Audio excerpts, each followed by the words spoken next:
पहला सलातीन बाब 19। और अखयब ने सब कुछ जो एलिया ने किया था और ये भी कि उसने सब नबियों को तलवार से कत्ल कर दिया इज़बल को बताया। सो इज़बल ने एलिया के पास एक कासिद रवाना किया और कहला भेजा कि अगर मैं कल इस वक्त तक तेरी जान उनकी जान की तरह ना बना डालूं तो देवता मुझसे ऐसा ही बल्कि इससे ज़्यादा करें। जब उसने ये देखा तो उठकर अपनी जान बचाने को भागा और बेरसबा में जो यहूदा का है आया और अपने खादिम को वहीं छोड़ा और ख़ुद एक दिन की मंजिल दश्त में निकल गया और झाओ के एक पेड़ के नीचे आकर बैठा और अपने लिए मौत मांगी और कहा, बस है, अब तू ऐ खुदावंद मेरी जान को ले ले, क्योंकि मैं अपने बाप दादा से बेहतर नहीं हूँ। और वो झाओ के एक पेड़ के नीचे लेटा और सो गया। और देखो, एक फरिश्ता ने उसे छुआ और उससे कहा, उठ और खा। उसने जो निगाह की तो क्या देखा कि उसके सरहाने अंगारों पर पकी हुई एक रोटी और पानी की एक सुराही धरी है।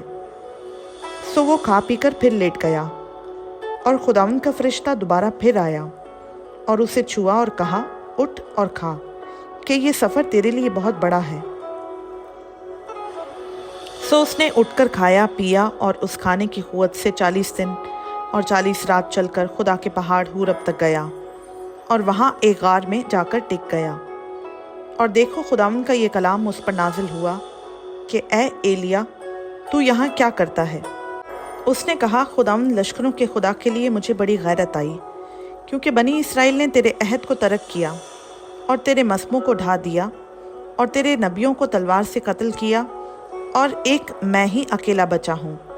सो वो मेरी जान लेने के दर पे हैं। उसने कहा, बाहर निकल और पहाड़ पर खुदावंद के हुजूर खड़ा हो। और देखो, खुदावंद गुजरा और एक बड़ी तुंद आंधी ने खुदावंद के आगे पहाड़ों को चीर डाला और चट्टानों के टुकड़े कर दिए। पर खुदावंद आंधी में नहीं था।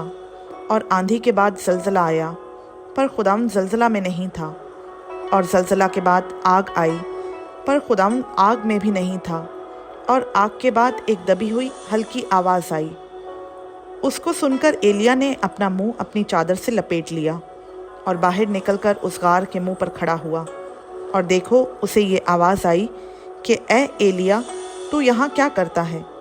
उसने कहा, मुझे खुदावंद लश्करों के खुदा के लिए बड़ी गैरत आई, क्योंकि बनी इसराइल ने तेरे अहद को तर्क किया और तेरे मस्पों को ढा दिया और तेरे नबियों को तलवार से कत्ल किया। एक मैं ही अकेला बचा हूँ, सो वो मेरी जान लेने के दर पे है। खुदावंद ने उसे फरमाया, तू अपने रास्ता लौटकर दमिश्क की बियाबान को जा, और जब तू वहाँ पहुँचे तो तू हिज़ाइल को मसा कर कि अराम का बादशाह हो, और निमसी के बेटे याहू को मसा कर कि इसराइल का बादशाह हो, और अबील महूला के अलीशा बिन साफित को मसा कर कि तेरी जगह नबी हो। और ऐसा होगा कि जो हिज़ाइल की तलवार से बच जाएगा उसे याहू कत्ल करेगा, और जो याहू की तलवार से बच रहेगा उसे अलीशा कत्ल कर डालेगा। तो भी मैं इसराइल में 7,000 अपने लिए रख छोड़ूंगा, यानी वो सब घुटने जो बाल के आगे नहीं झुके और हर एक मुंह जिसने उसे नहीं चूमा। सो वो वहाँ से रवाना हुआ और साफत का बेटा अलीशा उसे मिला, जो 12 जोड़ी बैल अपने आगे लिए हुए जोत रहा था, और वो खुद 12वीं के साथ था। और एलिया उसके बराबर से गुजरा और अपनी चादर उस पर डाल दी। सो वो बैलों को छोड़कर एलिया के पीछे दौड़ा और कहने लगा, मुझे अपने बाप और अपनी माँ को चूम लेने दे, फिर मैं तेरे पीछे हो लूँगा। उसने उससे कहा कि लौट जा, मैंने तुझसे क्या किया है? तब वो उसके पीछे से लौट गया और उसने उस जोड़ी बैल को लेकर ज़बा किया और उन्हीं बैलों के सामान से उनका गोश्त उबाला और लोगों को दिया और उन्होंने खाया। तब वो उठा और एलिया के पीछे रवाना हुआ और उसकी खिदमत करने लगा। खुदावंद का पाक कलाम का पढ़ा, सुना, समझा और कबूल किया जाना हम सबों के लिए बाइस बरकत हो। आमीन।